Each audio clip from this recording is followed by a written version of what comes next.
The shadow on the stairs. It was a quiet evening when a group of friends gathered in a suburban home.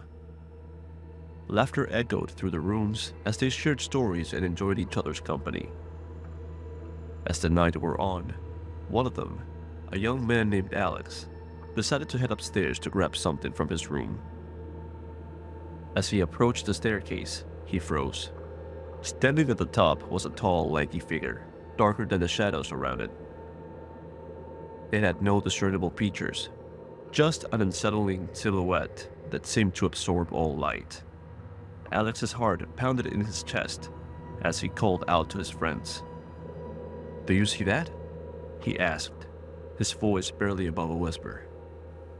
His friends joined him at the base of the stairs, their laughter dying away as they too saw the shadowy form.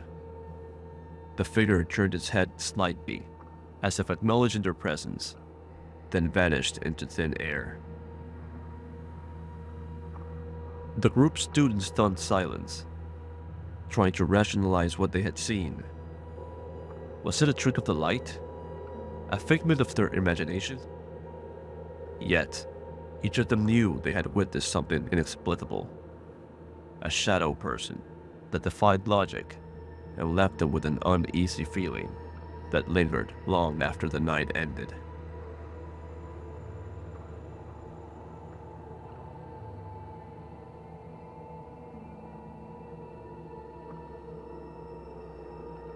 The Screwzilla Flood Greignish. The Scottish summer day was unusually warm as Halgrimer Johnson tended to his sheep near Loch Greignish. The water surface shimmered like glass, reflecting the cloudless sky. Without warning, the loch's tranquility shattered. A massive dark shape broke the surface, sending waves rippling to the shore. Halgrimer froze, his eyes widening in disbelief. The creature was enormous, easily 40 feet long. Its body was bulbous and smooth, reminiscent of a giant seal, but its movement was all wrong, serpentine fluid, as it undulated through the water. Halgrimer noticed the absence of fins or flippers. The beast raised its head, revealing a long, sinuous neck. For a heart-stopping moment, its gaze seemed to meet Halgrimer's. Then, with a powerful motion, it dove between the surface, leaving a churning wake behind. Halgrimer stood rooted to the spot long after the log had calmed. He knew it had seen something extraordinary, the legendary Scrimsel. Who would believe him? But as he hurried to the village to share his tale, he knew his life would never be the same.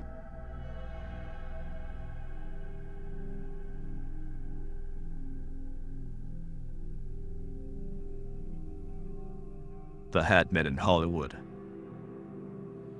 In an old Hollywood apartment building, known for its turbulent history, residents often spoke of strange occurrences.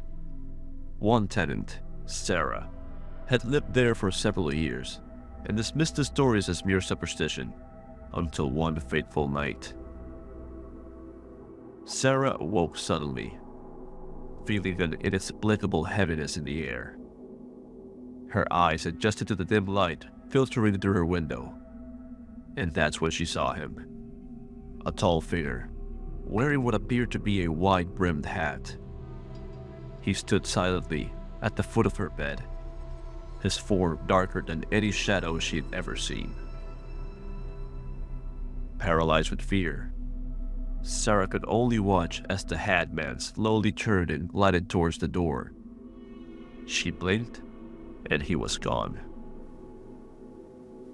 The next morning, Sarah shared her experience with her neighbors. To her surprise, several of them had encountered the Hatman too.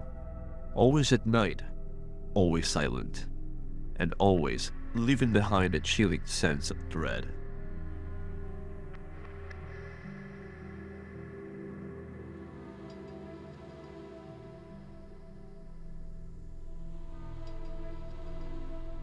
The night the devil bird cried. The humid Sri Lankan night hung heavy over the colonial bungalow, E.L. Mitford, a British official, sat on his veranda, sipping whiskey and enjoying the relative cool of the evening. The jungle's usual cacophony of insects and nightbirds provided the soothing backdrop. Suddenly, a blood-curdling scream pierced the air. Mitford leapt to his feet, spilling his drink. The cry was unlike anything he'd ever heard. A horrifying blend of human agony and otherworldly terror. His native servant rushed out, face pale with fear. "Sir, it's the devil bird," he whispered urgently. Mitford, a rational man, tried to dismiss it. Nonsense. It must be some animal in distress. But as the screams continued, echoing through the trees, doubt crept into his mind. He'd heard tales of the ulama, the mysterious bird whose cry foretold death, but had always scoffed at such superstition. The next morning, news arrived that the elderly village chief had passed away in the night. As Mitford recorded the incident in his journal, he couldn't shake the feeling that he had brushed against something beyond his understanding, a piece of Sri Lanka's mystical heart that defied colonial logic.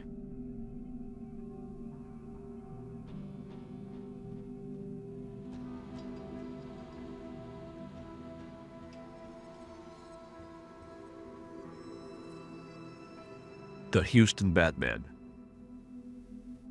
On a humid summer night in 1953, Houston, Hilda Walker sat on her porch with neighbors Judy Meyer and Howard Phillips.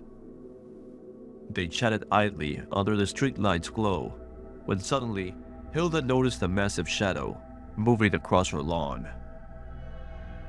At first, she thought it was just a trick of light, a moth perhaps.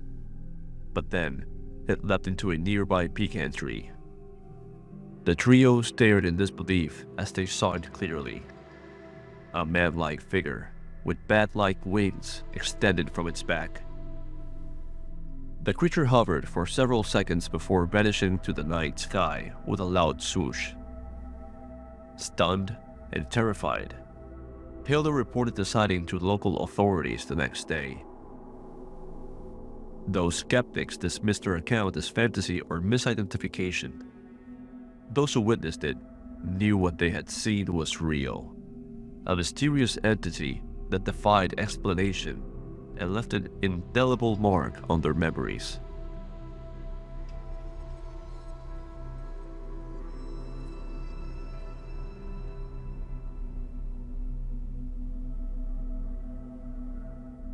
Encounter in the Deep. Bruce Monier's heart raced with excitement as he descended into the inky depths of the Miami coast. This dive was special. He was testing a new suit that would allow him to reach unprecedented depths. As he sank lower, the familiar underwater landscape gave way to an alien world of strange rock formations and bioluminescent creatures. Monier marveled at each new discovery, carefully documenting everything with his camera. Suddenly, movement caught his eye. He turned, expecting to see a large fish or perhaps a shark. What he saw, instead, defied explanation. A creature, roughly humanoid in shape, but clearly not human, hovered nearby. Its face was simian, with enlarged eyes that seemed to glow in the darkness. As Monier watched, frozen in shock, the creature rotated its head in a disturbingly snake-like manner. For a moment, diver and beast regarded each other, separated by millions of years of evolution, yet connected by mutual curiosity. Then, as quickly as it had appeared, the creature propelled itself away with a strange, undulating motion. Monier floated in the water, his mind reeling. He'd come seeking to test the limits of human exploration, only to discover that the deep held secrets far beyond his wildest imagination. As he began his ascent, he knew that the scientific community would be skeptical of this tale, But he also knew that he would never forget his encounter with this creature.